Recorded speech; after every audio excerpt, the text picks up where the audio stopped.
Assalamualaikum warahmatullahi wabarakatuh. Perkenalkan, nama saya Siti Nurhaliso. Saya dari STI Sukabumi, Fakultas Pendidikan Agama Islam.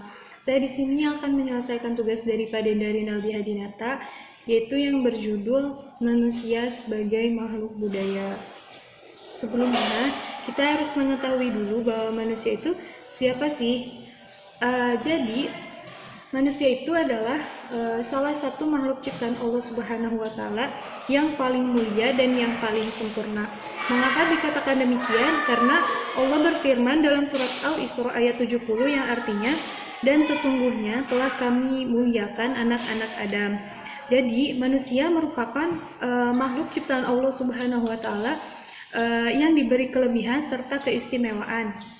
Dan dalam penciptaannya pun manusia dikaruniai akal dan pikiran dan rupa yang indah. Lalu hakikat manusia yang pertama yaitu manusia sebagai hamba Allah. Maksudnya manusia wajib mengabdi kepada Allah Subhanahu wa Ta'ala selaku penciptanya, karena hak Allah untuk disembah telah dijelaskan dalam surat Az-Zariyat ayat saya lupa, artinya, dan aku tidak menciptakan jin dan manusia melainkan supaya mereka menyembahku. Nah, sangat jelas sekali dalam hadis tersebut, dalam dalil tersebut, bahwa manusia itu harus menaati perintahnya dan menjauhi larangannya. Lalu yang kedua yaitu hakikat manusia sebagai anas.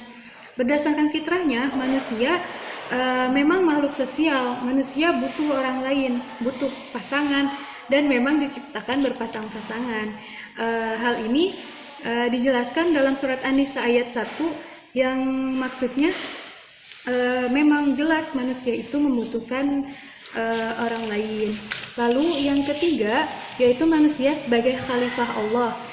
Dijelaskan dalam surat Al-Baqarah ayat 30 dan surat As-Sadd ayat 26 telah disimpulkan bahwa sebagai khalifah di bumi, manusia mempunyai wewenang untuk memanfaatkan alam bumi untuk memenuhi kebutuhan hidupnya, sekaligus bertanggung jawab atas kelestariannya. Lalu yang keempat yaitu hakikat manusia sebagai Bani Adam. Sebutan ini merujuk kepada berbagai keterangan dalam Al-Quran menjelaskan bahwa manusia itu keturunan Nabi Adam alaihi salam dan bukan berasal dari hasil evolusi yang dikemukakan oleh Charles Darwin.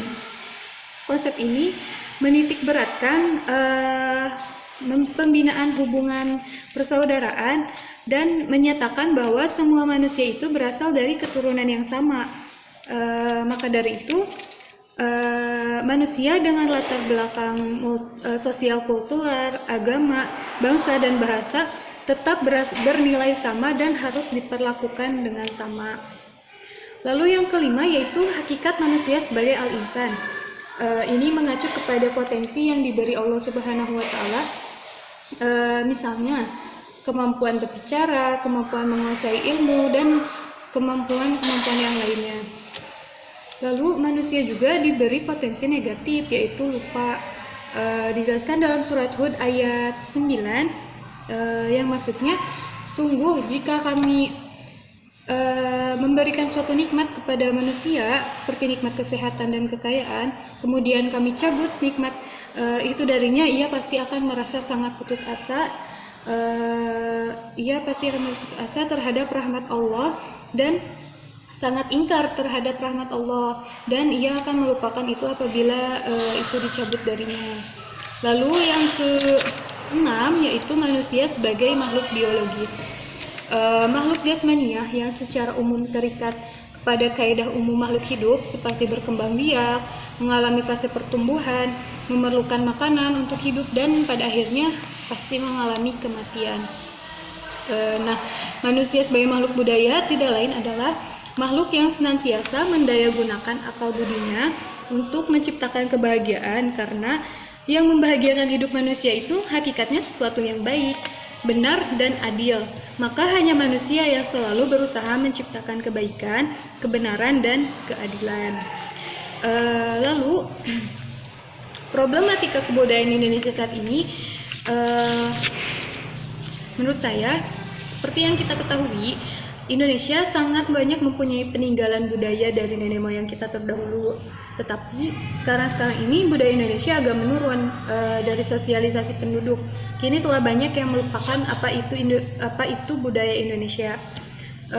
Terlalu banyaknya kehidupan asing yang masuk ke Indonesia, masyarakat kini menjadi masyarakat modern.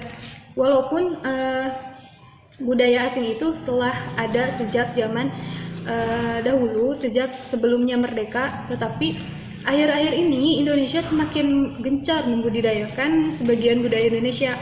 Buktinya masyarakat luar lebih mengenal budaya Indonesia dibanding masyarakat Indonesia itu sendiri. Lalu sekarang yang terakhir saya akan menanggapi masyarakat Indonesia menghadapi wabah COVID-19 ini. Menurut saya, sebagian besar masyarakat Indonesia salah kaprah dalam kebijakan yang dibuat oleh pemerintah karena mereka terbiasa libur panjang itu digunakan untuk holiday, untuk berkumpul dengan keluarga, untuk dijadikannya acara reuni dan perkumpulan semacamnya. Semoga setelah banyaknya masyarakat Indonesia yang positif COVID-19 ini menjadikan mereka yang kurang paham atas kebijakan pemerintah yang tadi dan mereka menjadi lockdown, jadi mereka ngerti apa itu diliburkan panjang itu, dan semoga nggak terus nambah dengan adanya kebijakan ini. Harus selalu diingat bahwa Allah Subhanahu wa Ta'ala tidak akan menurunkan sebuah penyakit kalau tidak ada obatnya, dan Allah tidak akan menurunkan sebuah penyakit kalau tidak ada hikmahnya. Jadi hikmah yang bisa kita ambil itu yang pertama, kita jadi lebih menjaga kesehatan, lebih menjaga kebersihan, karena sebagaimana dari hadis, kebersihan itu sebagian dari iman. Lalu kita jadi bisa lebih muhasabah diri, lebih banyak mendekatkan diri kepada Allah, karena kita merasa takut akan virus ini, takut kita kena. Jadi kita harus mendekatkan diri kepada Allah Subhanahu wa Ta'ala.